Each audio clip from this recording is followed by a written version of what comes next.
Hello student, চলো সব সময়ের মতোই তোমাদেরকে কোনো না কোনো একটা কাহিনী, একটা বাস্তব কাহিনী, একটা গল্প কাহিনী সবকিছু শুনিয়েছি। আজকেও তোমাদেরকে একটা বাস্তব কাহিনী বলি। এটা আমরা গল্প আকারেও নিতে পারি। ধরো মনে করো কোনো একটা জায়গায় আমরা কিংবা তোমরা যখন মনে করো একটা শৈশবে আমরা যেখানে খেলাধুলা করেছি, যেখানে বড় হয়েছি, মানে যা নানা রকম স্মৃতি যেন তার সঙ্গে জড়িত।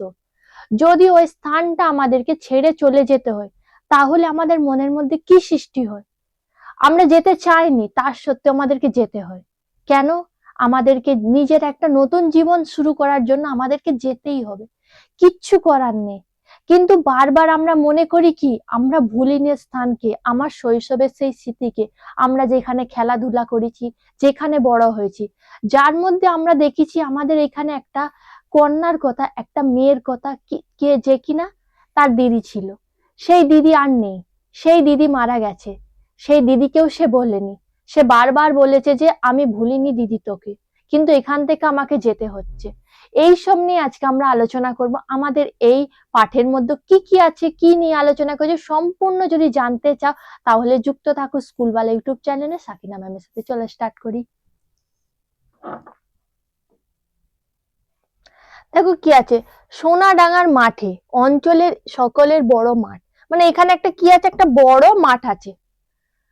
এখানে ওখানে বন ঝোপ, শিমুল বাবলা গাছ, খেজুর গাছে খেজুরের কাঁদি ঝুলিতেছে, সোদালি ফুলের ঝাড় দুলিতেছে, চারিধারে বউ কোথাকো পাপিয়ার ডাক।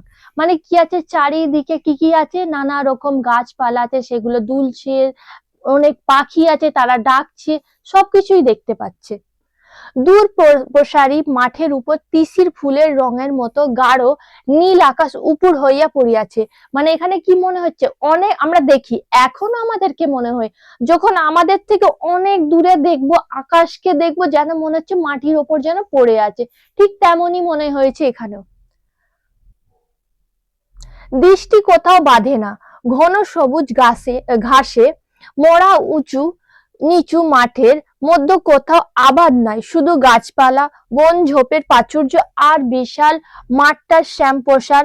সম্মুখে কাঁচা মাটির চওড়া পথটা গৃহত্যাগী উদাস বাউলের মতো দূর হইতে দূরে আপন মনে বাকিয়া চলিয়াছে।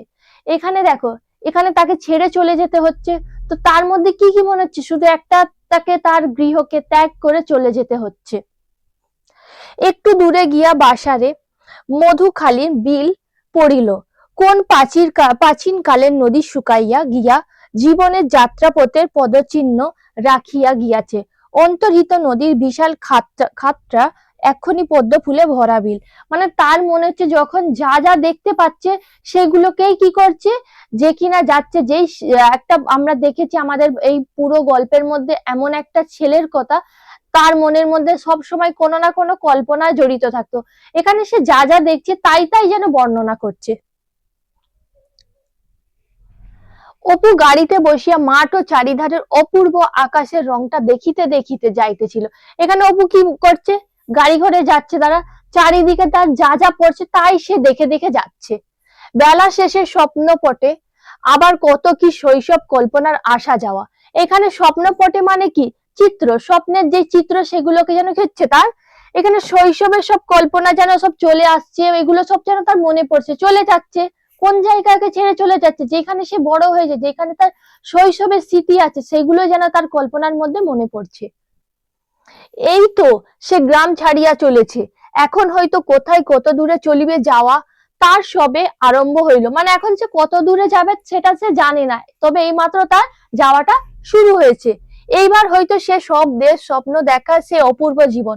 মানে এবার সে কি দেখবে, এমন একটা দেশকে দেখবে যেটা আজ তো কল্পনার মধ্যে তার। সে তার মধ্যে কি দেখতো, কোনো দুঃখ থাকবে না, তার যা চাই সেগুলো সে পেয়ে যাবে। তো তার মনে হচ্ছে এবার ওইগুলো সে দেখতে পাবে। বাংলার বসন্ত, চৈত্র বৈশাখের মাঠে, বনে বাগানে, যেখানে সেখানে কোকিলের এলোমেলো ডাকে, নবপল্লব নাগকেশর গাছের অজস্র ফুলের ভারে, বন ফুলের গন্ধ ভরা, জ্যোৎস্না স্নিগ্ধ দক্ষিণ হাওয়ায় উল্লাসে আনন্দ নৃত্য শুরু করিয়াছে। এখানে দেখো বসন্তর একটা বর্ণনা দিয়েছে, বসন্তকালে যেই যেই জিনিসগুলো ঘটে আমরা জানি, ঠিক সেইগুলো এখানে বলে গেছে যে বসন্তকালে কি হয়, যেখানে কোকিলের ডাক পাওয়া যায়, নানা রকম ফুল ফোটে, সেই সব জিনিসগুলোর এখানে বর্ণনা দিচ্ছে। এরূপ অপরূপ বসন্ত দৃশ্য অপু জীবনে এই প্রথম দেখিল। মানে এর আগে তো সে কখনোই বাইরে যায়নি এইভাবে, তো এটাই ছিল তার জীবনে প্রথম একটা এরকম বসন্তের দৃশ্য দেখা। রাত্রি প্রায় 10টার সময় স্টেশনে আসিয়া গাড়ি পৌঁছালো। কটার সময় পৌঁছালো? এখানে 10টার সময় এসে তারা পৌঁছালো। আজ অনেকক্ষণ হইতেই কখনো গাড়ি স্টেশনে পৌঁছাইবে সেই আশায় অপু বসিয়াছিল। গাড়ি থামিতেই নামিয়া সে এক দৌড়ে গিয়া স্টেশনের প্ল্যাটফর্মে হাজির হইল। মানে তার তো সেই শুরু থেকেই আমরা দেখেছি যে তার মধ্যে একটা দেখার যে আকুল, যেটা দেখেছি সবসময় সে রেলগাড়ি দেখবে, তো তাই জন্য যখনই সে নামলো তখন এক দৌড়ে প্ল্যাটফর্মে রেলগাড়ি দেখার জন্য চলে গেল। সন্ধ্যা 8:30টায় ট্রেন অনেকক্ষণ চলিয়া গিয়াছে। বাবাকে জিজ্ঞাসা করিয়া সে জানিয়াছে সারা রাত্রির মধ্যে আর ট্রেন নাই। এখানে যেহেতু একটা ট্রেন যায়, সে চলে গেছে, আজ আর কোনো ট্রেন নেই, তো কোনো ট্রেন আছে কিনা সে তার বাবাকে জিজ্ঞাসা করলো। এই হিরু গাড়োয়ানের গরু দুইটার জন্যই এরূপ ঘটিল। কি বলছে, তারা যেহেতু গরুর গাড়ি করে এসেছে, গরুর গাড়ি তো খুব স্পিডে আসবে, তা নয় আস্তে আস্তে এসেছে, তাই তাদের দেরি হয়ে গেছে, ওই জন্য সে যে হিরু গাড়োয়ান ছিল তাকে দোষারোপ করছে। নতুবা এখনই সে ট্রেন দেখিতে পারতো। প্ল্যাটফর্মে একরাশ তামাকের গাঁট সাজানো দুজন রেলের লোক একটা লোহার বাক্স মতো দেখিতে, অথচ খুব লম্বা ডান্ডাওয়ালা কোলে তামাকের গাঁট চাপাইয়া কি করিতেছে। মানে এখানে একটা সে দৃশ্য দেখতে পাচ্ছে, কে লোক একটা যে তামাকের গাঁট নিয়ে যেন কিছু একটা করছে। জ্যোৎস্না পড়িয়া রেলের পাটি চিকচিক করিতেছে।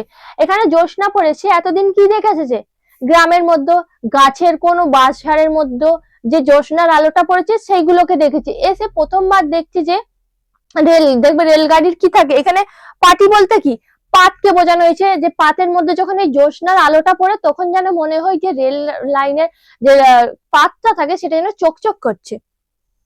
ওদিকে রেল লাইনের ধারে একটা উঁচু খুঁটির গায়ে দুটো লাল আলো, এদিকে আবার ঠিক সেরকম দুটো লাল আলো। মানে কি থাকে, আমরা জানি দুদিকে দুটো সিগন্যাল থাকে, তো সেটাই বলছে। স্টেশনের ঘরে টেবিলের ওপর চৌপায়া তেলের লন্ঠন জ্বলিতেছে। মানে এখানে কি হচ্ছে, যে স্টেশনের যে ঘর থাকে, যেখানে স্টেশন মাস্টার থাকে কিংবা টিকিট কাটার যে ঘর হয়, তাতে কি চলছে, একটা চৌপায় একটা লাইট এমনি জ্বলছে, তখন তার ইলেকট্রিকের এত ব্যবস্থা ছিল না, তাই একরাশ বাঁধানো খাতাপত্র। অপু দরজার কাছে গিয়া খানিকটা দাঁড়াইয়া দেখিল একটা ছোট্ট খড়মের বউলের মতো জিনিস টিপিয়া স্টেশনের বাবু খটখট শব্দ করিতেছে। Station station station. এখানে মানে সে বলছে যে একজন দেখলো যে একজনকে, সে কিছু একটা করে যে সবাইকে জানাচ্ছে এটা স্টেশন, এটা স্টেশন। বেশি দেরি নয়, কাল সকালে সে রেলের গাড়ি শুধু যে দেখিবে তাহা নয় চড়িবেও। এখানে কি হচ্ছে, যে অপুর এতদিন ইচ্ছে ছিল কি সে রেলগাড়ি দেখবে, কিন্তু এখন কি হচ্ছে, শুধু দেখবে তা নয়, তার সাথে সাথে সে চড়তেও পারবে। প্ল্যাটফর্ম হইতে নড়িতে তাহার মন সরিতে ছিল না, কিন্তু তাহার বাবা ডাকিতে আসিল। এখানে কি হচ্ছে, যে রেলগাড়ি দেখার জন্য সে এতটাই মানে আকুল হয়ে পড়েছে যে স্টেশনের দিকে, যে প্ল্যাটফর্মের দিকে সে ঝুঁকে যাচ্ছে, তো তার বাবা তাকে সরে যাওয়ার জন্য বলছে। খড়মের বউলের মতো জিনিসটা নাকি টেলিগ্রাফের কল। তাহার বাবা বলিল, যে যেটা ও এতক্ষণ বলছিল বউলের যে খড়ম, সেটাকে তার বাবা বললো এটা আসলে টেলিগ্রাফের কল। অপু ফিরিয়া দেখিল স্টেশনের পুকুর ধারে রাধিয়া খাইবার জোগাড় হইতেছে। মানে এখানে যে স্টেশনে আছে সেখানে রেঁধে খাওয়ারও ব্যবস্থা আছে। আর একখানি গাড়ি পূর্ব হইতেই সেখানে দাঁড়াইয়া ছিল। মানে আগে থেকেই একটা ট্রেন আগে থেকেই দাঁড় করানো ছিল। আরোহীর মধ্যে 18-19 বৎসরের এক বউ ও একটি যুবক। মানে আরোহী মানে যাত্রীর মধ্যে কে ছিল, একটা বউ ছিল যার বয়স হবে 18 কিংবা 19-এর মধ্যে, আর একটা কে ছিল যুবক। অপু শুনিল বউটি হবিবপুরের বিশ্বাসদের বাড়ির। মানে এখানে দেখবে হবিবপুরের বিশ্বাসদের বাড়ির মানে কি, যে জানতে পারলো অপু যে এই বাড়ির বউ। আমাদেরও দেখবে যারা চেনে না, তো যখন একটা মেয়ে দেখবে বিয়ে করে অন্য জায়গায় চলে যায়, তখন তাকে সবাই চিনবে না, তো কোন বাড়ির বউ হয়েছে সেই মানে তার পরিচয় তখন এইভাবে দেওয়া হয়। ঠিক এইখানেও দেওয়া হয়েছে, অনেকে বলে দাসীদের বাড়ির বউ, এগুলো বলবে ঘোষেদের বাড়ির বউ, অনেক রকম থাকে। ভাইয়ের সঙ্গে বাপের বাড়ি যাইতেছে, এখানে যে দেখো এখানে একটা যুবকের কথা বলা হয়েছে, ওই যুবকটা তাহলে কে বুঝতেই পারছো তার ভাই কোথায় যাচ্ছে, তার বাপের বাড়ি। তার মায়ের সঙ্গে বউটির খুব ভাব হইয়া গিয়াছে, মানে এখানে কি হয়েছে দেখো, তার মায়ের সঙ্গে যে বউটি ছিল তার সঙ্গে খুবই মানে একটা আলাপ আলোচনা করে একটা আলাপ হয়ে গেছে। তাহার মা খিচুড়ির চাল ডাল ধুইতেছে, বউটি আলু চড়াইতেছে, রান্না একত্রে হইবে। এখানে দেখো তাহলে তার মা একটা কাজ করছে, তার মা মানে কার মা, অপুর মা, আর সেই বউটি আরেকটা কাজ করছে, আর মানে রান্নাটা কি হবে, একসঙ্গেই হবে। সকাল 10:30টায় ট্রেন আসিল। কখন তাহলে ট্রেনটা আসলো, সকাল 10:30টায়। অপু হাঁ করিয়া অনেকক্ষণ হইতে গাড়ি দেখিবার জন্য প্ল্যাটফর্মের ধারে ঝুঁকিয়া দাঁড়িয়ে ছিল। তাহার বাবা বলিল, খোকা এত ঝুঁকিয়ে দাঁড়িয়ে থেকো না, সরে এসো এদিকে। দেখো তাহলে আগেই বলেছি যে তার এতটাই তার মনের মধ্যে আকুলতা আছে, সে ট্রেন দেখার জন্য বারবার যেন প্ল্যাটফর্মের দিকে সে ঝুঁকে পড়ছে, তার বাবা তাকে নিষেধ করছে, কারণ এর ফলে কি হতে পারে, ক্ষতি হতে পারে। একজন খালাসিও লোকজনদের হটাইয়া দিতেছিল, মানে কি বলছে এখানে, যে যারা লোক ধরো অনেকজন আছে, যদি একটা ট্রেন আসে তার হাওয়াতে কি হতে পারে, অনেকে হয়তো প্ল্যাটফর্ম থেকে পড়ে যেতে পারে, অনেক দুর্ঘটনাও হতে পারে। কত বড় ট্রেনখানা, কি ভয়ানক শব্দ, সামনে একেই ইঞ্জিন বলে, মানে সে আবার প্রশ্ন করছে একেই কি ইঞ্জিন বলে। ও কি কাণ্ড, হবিবপুরের বউটি ঘোমটা খুলিয়া কৌতূহলের সহিত প্রবেশমান ট্রেনখানার দিকে চাহিয়াছিল।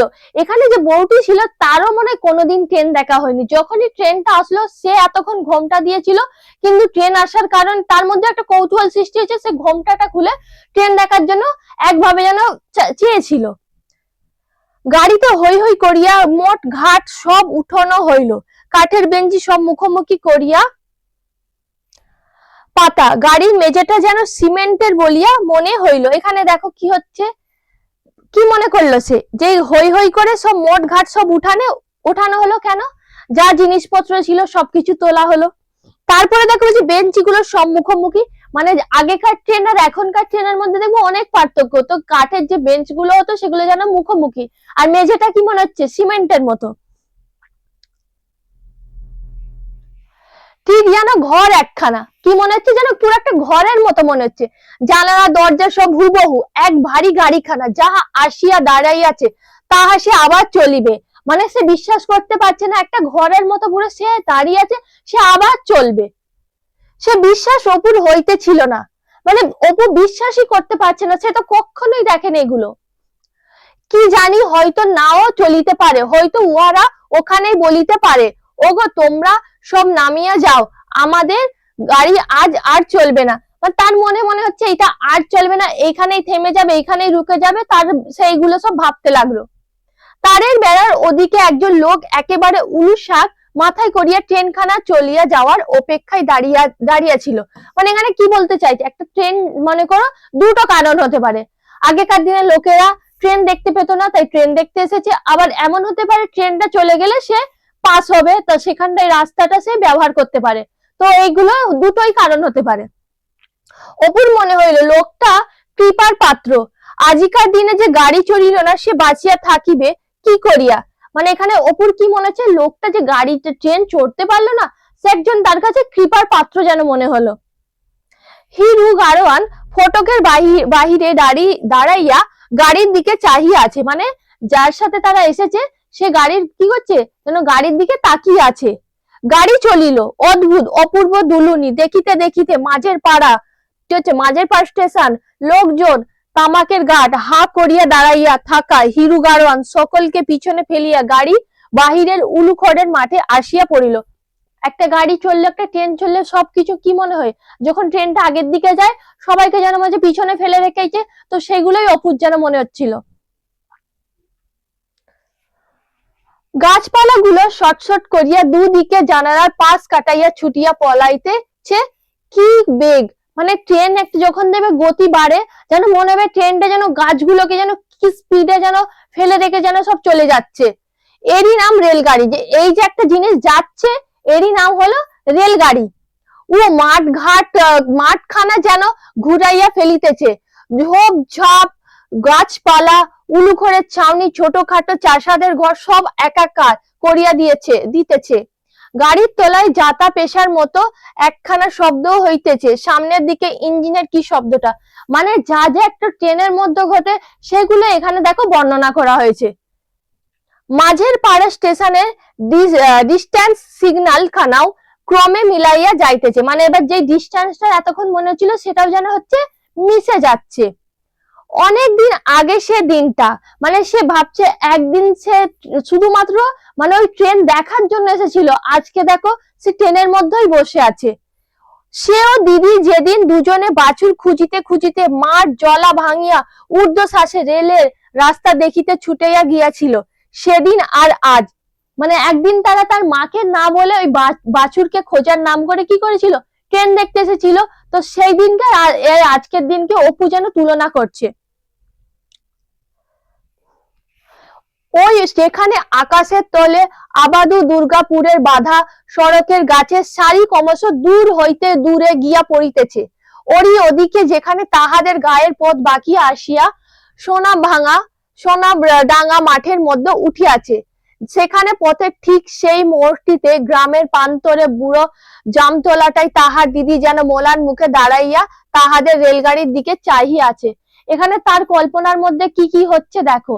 এখানে তার কি মনে হচ্ছে, তার দিদি যেন তাদেরকে যেন মনে হচ্ছে দেখছে, তার দিদি যেন নিজেকে যেন একটা আফসোস করছে সে চড়তে পারলো না। এখানে তার মনে হচ্ছে যে তার দিদিকে সে এখনো ভোলেনি, কিন্তু তার মা বাবা ভুলে গিয়ে সে স্থান ছেড়ে চলে আসছে। তো তার মধ্যে এটা হচ্ছে যে হয়তো তার মা বাবা তার দিদিকে ভুলে গেছে, কিন্তু সে এখনো ভোলেনি। তাহাকে কেহ লইয়া আসে নাই, মানে এখানে কি বলছে দেখো, তাকে কেউ নিয়ে আসেনি। কাকে নিয়ে আসেনি? দুর্গাকে। সবাই ফেলিয়া আসিয়াছে। দিদি মারা গেলেও দুজনের খেলা করার পথে ঘাটে বাঁশবনে আমতলে সে দিদিকে যেন এতদিন কাছে কাছে পাইয়াছে। দিদির অদৃশ্য স্নেহ স্পর্শ ছিল নিশ্চিন্দিপুরের ভাঙা কোঠাবাড়ির প্রতি গৃহকোণে। আজ কিন্তু সত্যই দিদির সহিত চিরকালের ছাড়াছাড়ি হইয়া গেল। কেন? কারণ তারা তো ওই স্থান থেকে অন্যত্র চলে যাচ্ছে। তো তার যেন মনে হচ্ছে ওইগুলোর মধ্যে যেন তার দিদির স্নেহ জড়িত ছিল, কিন্তু আজ যখন সে চলে যাচ্ছে ও সে দিদির থেকেও যেন বিচ্ছেদ হয়ে যাচ্ছে। তাহার যেন মনে হয় দিদিকে আর কেহ ভালোবাসিত না, মা নয়, কেউ নয়। এখানে কি হচ্ছে, তাকে তার দিদিকে আর কেউ ভালোবাসেনি, তাই তারা অন্যত্র চলে যাচ্ছে।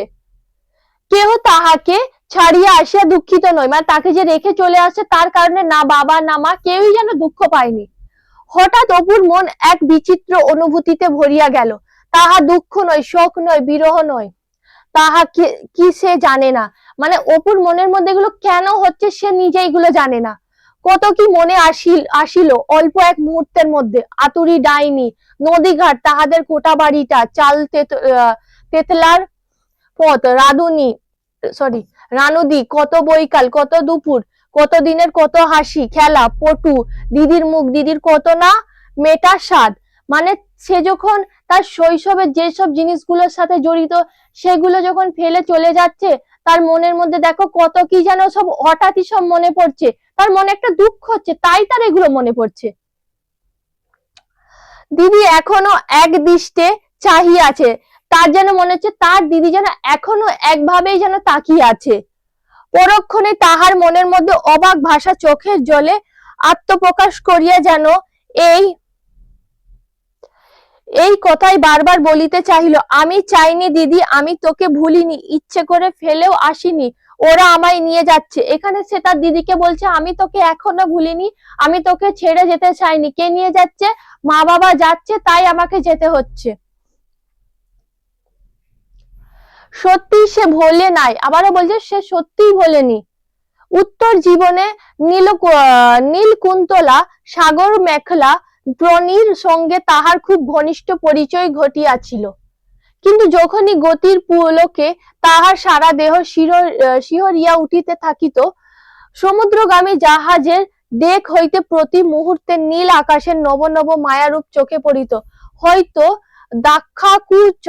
দাক্ষাকুঞ্জ বেষ্টিত কোন নীল পর্বত সানু সমুদ্রের বিলীন চক্রবাল সীমায় দূর হইতে দূরে ক্ষীণ হইয়া পড়িত, দূরের অস্পষ্ট আবছা দেখিতে পাওয়া বেলাভূমি এক প্রতিভাশালী সুরস্রষ্টার প্রতিভার দানের মতো মহামধুর কুহুকের সৃষ্টি করিত তাহার ভাবময় মনে। তখনই এইসব সময়ের তাহার মনে পড়িত এক ঘন বর্ষার রাতে অবিশ্রান্ত বৃষ্টির শব্দের মধ্যে এক পুরনো কোঠার অন্ধকার ঘরে রোগ শয্যাগ্রস্ত এক পাড়া গায়ের গরিব ঘরের মেয়ের কথা। মানে এখানে কি কি বলেছে দেখো, তার গ্রামে যা যা ঘটতো, তার গ্রামের মধ্যে যা কিছু ছিল, কি কি করেছে, সেই সব জিনিসগুলোকে এইভাবে বর্ণনা দিয়েছে। এমনকি তার দিদি যখন অসুস্থ হয়ে পড়লো, কিভাবে সে পুরো সকলকে ছেড়ে চলে গেল, এগুলোও দেখো বর্ণনা দেওয়া হয়েছে। এখানে গ্রামের যা যা ঘটেছিল সেই ঘটা জিনিসগুলোকে এখানে ঠিক এইভাবেই সাজিয়ে দেওয়া হয়েছে। অপু সেরে উঠলে আমায় একদিন রেলগাড়ি দেখাবি। মানে এখানে দেখো সেই কথাটা মনে পড়ে, তার দিদি বলেছিল যখন তার দিদি একদম মানে যাওয়ার সময়, সকলকে যাওয়ার সময় এই কথাটা অপুকে বলেছিল, ও যখন জ্বর থেকে ভালো মানে ওর জ্বরটা যখন ভালো হয়ে যাবে তুই আমাকে নিয়ে যাবি, কি দেখাবি, রেলগাড়ি। কিন্তু তা দেখানো হলো না। মাঝের পাড়া স্টেশনের ডিস্টেন্স সিগন্যাল খানা দেখিতে দেখিতে কত দূরে অস্পষ্ট হইতে হইতে শেষে মিলাইয়া গেল। মানে যে সিগন্যাল ছিল সেগুলোও যেন মিশে যাচ্ছে। তাহলে দেখো আমাদের পথের পাঁচালী আমরা যতগুলো পার্ট ছিল সবগুলো সমাপ্ত করলাম। তোমাদের যদি কোনো একটা পার্ট যদি বুঝতে অসুবিধা হয়েছে, যদি ভালো না লেগে থাকে, ভালোও লেগে থাকে, তাও জানাবে, দুইটি হলেই জানাবে, ভালো লেগেছে সেটা তার জন্যও জানাবে, ভালো লাগেনি সেটাও জানাবে। তোমাদের জন্যই পড়ানো, তোমাদের জন্য এত কিছু করা। ভালো লাগলে একবার অবশ্যই জানাবে, একটা লাইক করবে, চ্যানেলটি সাবস্ক্রাইব করবে। আবারও তোমাদের সঙ্গে অন্য ক্লাসেতে দেখা হবে। আজকে এই পর্যন্তই, থ্যাংক ইউ।